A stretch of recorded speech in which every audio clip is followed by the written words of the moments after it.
Hey, how's it going? I'm going off format here just because I just saw Terrifier 3 and a lot of people asked me what I thought of it, and I do have a lot of thoughts and opinions on it, so I figured why not just make a video even though it's not from the 70s. I'm not going to go into my normal format of going through all the history and everything, but I will tell you a little bit about my own personal experience of how I found the franchise.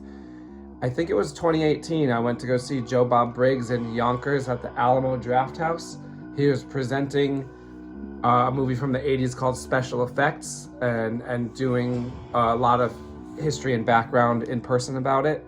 So I went to that, and before the movie started, there were 3 trailers. There was one for the Suspiria remake, there was one for Overlord, and there was one for Terrifier 1, which at that point I believe had been around for like 2 years but never got any kind of release outside of film festivals. So anyway, I had that on my radar. I went home, it looked really good. I watched the short version of Terrifier, which had come out in like 2011 or something like that, and I really loved the short. Thought it was great. Reminded me of 80s slashers, which was definitely the point. At the time that it was made, 2011, I don't really know of other 80s slashers. I'm not a total expert in that like 2010s era of horror, but I don't really know of a lot going on at that time other than the Hatchet series by Adam Green. So Hatchet came out in 2006. It's very similar to Terrifier if you haven't seen the Hatchet movies. I would say they're probably more fun and less mean. A lot of people say that Terrifier movies are mean, and I agree with that. Anyway, I eventually, I think Terrifier 1 ended up streaming on Shudder or something, so I watched it. I actually did not like it as much as the short, but I still liked it. But there's basically no plot, and a lot of people are saying that there wasn't a lot of plot. I think Damien Leone, the director, heard what the people were saying, because then in Terrifier 2, there was a lot of plot. Then people complained, then people complained that there was too much plot in the second one, which in my opinion, I disagree. I love the second Terrifier. I think it's awesome.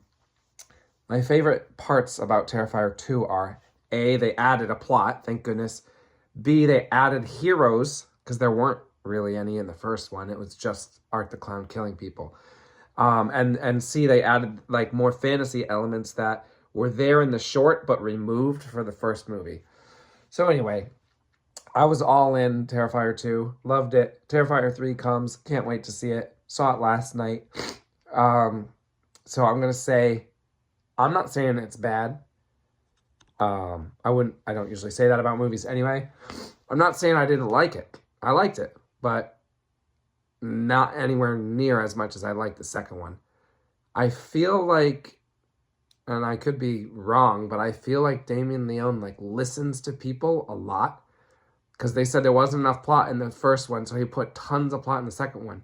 Then people said there's too much plot in the second one. Now he has removed it. And that's my problem with Terrifier 3. They took the plot out. It almost feels like the budget of the second one with the like mean, cold, plotless emotionlessness of the first one, which I think some people probably like better, but I don't. The other issue with it is they don't add anything new, and for sequels, I need there to be new stuff. In Terrifier 2, we got a new hero, actually 2 new heroes. We got fantasy elements, we got lore, we got a little taste of what the background of Art the Clown is, like where he came from a little bit. We also got that little, I forget her name now, but the little clown, which, why is she not in the third one? She should be in the third one. That little clown was great. Everybody loved that little clown girl in the second one, and she's completely gone. So I don't like that. Also, this is like, I'm not saying this is bad, but now we have 2 villains in the new one, and one of them talks a lot. And I like when villains talk generally, but Art the Clown doesn't talk. And that's kind of like what I was expecting. So that threw me off. She's talking so much. Like, she's talking shit to the victims and all that.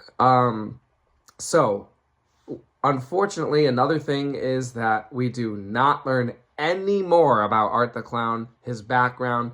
We barely learn any more about Sienna's background. We have this flashback with her father that tells us almost nothing. So there were questions set up in the second one that you would want to be answered in the third one, and they are not answered. So that was frustrating. Other than that, it was totally fine. There's a lot of ridiculous gore in there. So we kind of knew that was coming. Most of it was on par with the other stuff. There was one... I've noticed a few... I've been trying to avoid spoilers, but people are talking about the opening scene. The opening scene was very, like, average to me. People talk about the shower scene. The shower scene was great. Probably the best, like, kill scene in the whole thing. The shower scene was great. The scene I have not seen people mention is the scene where they use rats, which that, to be honest, actually shocked me. Like, that was a shocking... I was a little bit uncomfortable with that, which was the desired effect, so that was successful. So that's all I'm going to say. I give it a 7 out of 10. I gave Terrifier 2 a 9 out of 10. I think I gave the first one a 6 or a 7. The second movie is really good. I would recommend the second one to anyone who can handle, like, a lot of gore. This one, only if you're, like, a true gore hound. Like, I wouldn't say, like, oh, yeah, you need to see Terrifier 3. You do need to see Terrifier 2 if you can handle a lot of gore, because it's a good movie. This one is fine. So that's my thoughts.